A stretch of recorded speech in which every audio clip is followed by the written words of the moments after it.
जब नियति निर्धारित हो और उद्देश्य धर्म की रक्षा हो, फिर उसके आड़े कोई भी सामर्थ्यवान बलशाली क्यों न हो, उसका विनाश तय है। फिर चाहे वो अर्जुन से श्रेष्ठ धनुर्धर एकलव्य हो या फिर सूर्यपुत्र कर्ण। फिर आप उसे विधि का विधान समझिए या फिर ईश्वर की मर्जी।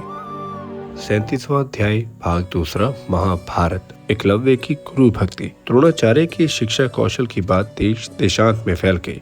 दूर दूर के राजा और राजकुमार आने लगे। एक दिन निषादपति हिरण्यधनु का पुत्र एकलव्य भी अस्त्र शस्त्र प्राप्त करने के लिए उनके पास आया, परंतु द्रोणाचार्य ने यह सोचा कि ये निषाद जाति का है, शिक्षा देना स्वीकार नहीं किया। वह लौट गया।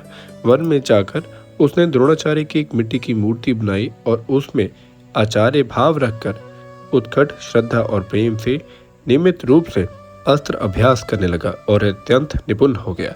एक बार सभी राजकुमार आचार्य की अनुमति से शिकार खेलने के लिए वन में गए। राजकुमारों के समान एक और कुत्ता साथ लेकर अनुचर भी वन में चल रहा था। वह कुत्ता घूमता फिरता वहां पहुंच गया जहां एकलव्य बाणों का अभ्यास कर रहा था। एकलव्य का शरीर मैला कुचैला था। वह काला मरक चरम पहने था। उसके सिर पर जटाएं थी। कुत्ता उसे देखकर भौंकने लगा। एकलव्य ने खींचकर 7 बाण मारे, जिससे उस कुत्ते का मुंह भर गया, परंतु उसे चोट नहीं लगी। कुत्ता बाण भरे मुंह से पांडवों के पास आया। वह आश्चर्यजनक दृश्य देखकर पांडव कहने लगे, उसका शब्द वेद और फुर्ती तो लक्षण है। टोह लगाने पर उसे वन में उन्हें एकलव्य मिल गया। वह लगातार बाणों का अभ्यास कर रहा था। पांडव एकलव्य का रूप बदल जाने के कारण उसे पहचान न सके। पूछने पर एकलव्य ने बतलाया, मेरा नाम एकलव्य है। मैं भील राज हिरण्यधनु का पुत्र और द्रोणाचार्य का शिष्य हूँ। मैं यहाँ धनुर्विद्या का अभ्यास करता हूँ। अब सभी ने उसे अच्छी तरह पहचान लिया।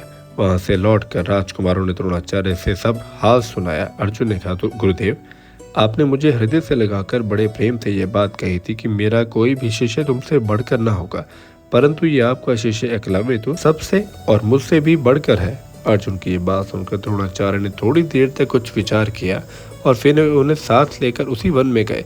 द्रोणाचार्य ने अर्जुन के साथ वहां पहुंचकर देखा कि जटावल्कल धारण किए एकलव्य बाण पर बाण चला रहा है। शरीर पर मैल जैसा जम गया है, परंतु उसे इस बात का ध्यान नहीं है। आचार्य को देखकर एकलव्य उनके पास आया और चरणों में दंडवत प्रणाम किया।